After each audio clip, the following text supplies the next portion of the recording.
A very common definition of enterprise risk management is the process that companies use to identify, measure, manage, and disclose all key risks to increase value to stakeholders. Unfortunately, this doesn't provide enough guidance to develop a quality enterprise risk management program. You need a little bit more guidance. The first key ERM criteria is that it must be enterprise-wide. And this is the first word in enterprise risk management, enterprise-wide. And unfortunately, oddly, most companies actually don't have their enterprise risk management program scoping out to the entire enterprise. Some reasons why. One is that they have an area that they've deemed as insignificant. This is really risky because you really never know how big the risk exposure is going to be. And it's not necessarily proportional. It could be multiples times the size of the revenues or assets in an area. So you need to have it enterprise-wide. Another reason why is that it's just an incomplete implementation. They just haven't gotten there yet. They haven't finished rolling it out. This is kind of like the bulkheads, the watertight walls in the Titanic that were great, except that they just didn't go all the way up to the top deck. So, you could be exposing your company to tremendous risk exposure if you don't roll out the program enterprise-wide.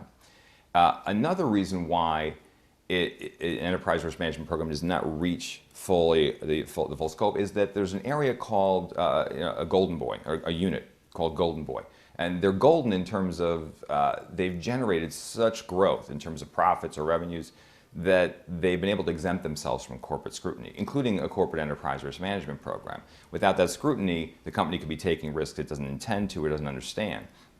This actually happened with AIG. The Financial Products Division had that kind of power and did not return phone calls from the enterprise risk management area, and eventually the risk that they exposed the AIG to took the company down. The second key ERM criteria is that all risk types must be included. And this is, the main three are financial source of risk, which is credit, credit liquidity. Strategic risk is another category, which is strategy execution, competitor risk, governance risk, and operational risk, which are HR risks, technology risk, processes, disasters, and so forth. There's also a fourth category, insurance risk, which mostly applies just to insurance companies. But the three main ones are strategic, operational, and financial. Unfortunately, most companies focus all or most of their efforts just on the financial sources of risk, ignoring the strategic and operational. And there's some reasons why this occurs. One reason is there's a persistent myth that financial sources of risk are by far the most important for companies, and they can really focus on that mostly. And that's not true.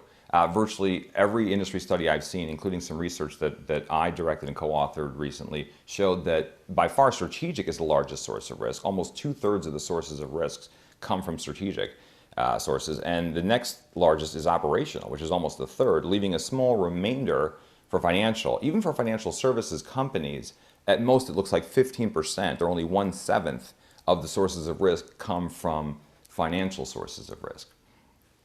Another reason why companies have an overfocus on financial risk is that they have an inability to quantify strategic and operational risks. So they kind of just ignore it or give it short shrift or have a separate treatment for it, and it's not fully balanced.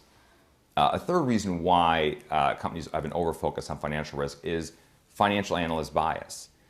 These financial analysts are the ones that do the ERM quantification modeling, and their education, their certification, their training, their background, their experience, and even the name of their department is financial risk. And so they focus on what they know, they go to their comfort zone, and they shy away from the strategic and operational risks. The third key ERM criteria is that it must have a key risk focus. Most companies make the mistake of thinking that ERM is an extension of Sarbanes-Oxley. And they just extend the spreadsheets and lists, and they maybe have hundreds or even thousands of risks in ERM. That's not ERM. ERM must be strategic, and it must focus on the 20 to 30 largest threats to the organization. The fourth key ERM criteria is that the ERM program must be integrated across risk types. Traditional risk management is more silo. HR looks at HR risk, technology looks at technology risk, legal looks at legal risk, and looking at one risk at a time. But that's problematic. That's not the way the world works. This ignores the complexity of your day. in the business environment. Your day doesn't happen that everything goes exactly perfectly except for one item, one risk occurring. It's not the way it works. Multiple things happen differently than you expect. Some things go worse, some things go better. You need to look at both on an integrated basis. One repercussion of this is you're ignoring, if you have a silo approach, you're ignoring that some risks will offset each other. And this is why you developed a diversified portfolio in your business. ERM will help you quantify the value of the diversification benefits and look at risks that offset and capture that offsetting. The corollary to that is actually more dangerous to omit, is that you also have risks that will exacerbate the impact of each other. There was a study called Value Killers that looked at a 10-year period, and this predates the financial crisis, a 10-year period of the stock market, and looked at the largest losses. And they found that over 80% of these value killers were the result of two or more risks interacting at the same time. So if you're not capturing multiple risks occurring simultaneously, you're missing some of the things that can really kill the company. And this is pretty intuitive. It's kind of like a boxer could take one big punch on the chin, but it's really a combination punch, which could be two moderate punches, that really could knock the company out.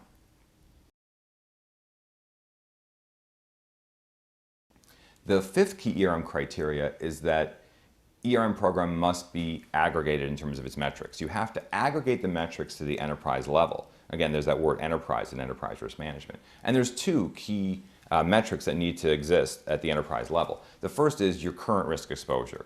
What is our exposure today? That's enterprise risk exposure. And you need to rally around a unifying metric that you can aggregate to the enterprise level. The other key metric is that you've got to have risk appetite. You have to know what which is also called risk tolerance by the rating agencies, what you want the risk exposure, the enterprise risk exposure, to be at the limit. And this is important because the main job of enterprise risk management is to manage enterprise risk exposure to within risk appetite. The sixth key ERM criteria is that ERM must include decision making. And this is the word management in enterprise risk management.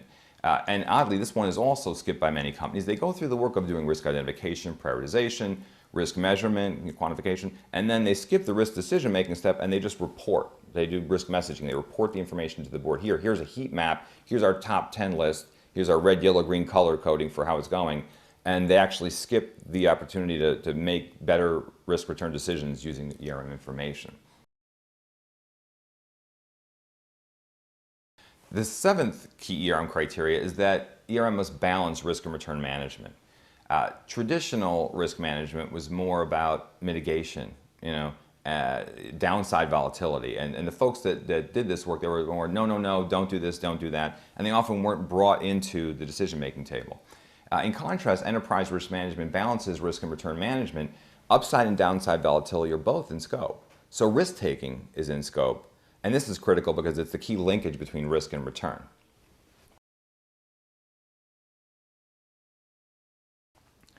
The eighth key criteria is appropriate risk disclosures. And this is the number one most overlooked risk in all sectors, is that the risk disclosures are too generic and they don't really reveal the appropriate level of information that management has internally, what they learned from the enterprise risk management program. You need to infuse, you wouldn't want to disclose numbers because these are too many assumptions involved in the numbers, but you want to infuse and inform the risk disclosures with information from enterprise risk management to show the risks from the perspective of the shareholders, which is how much can shareholder value be damaged. So you need to show that, and here's what the company is doing about it.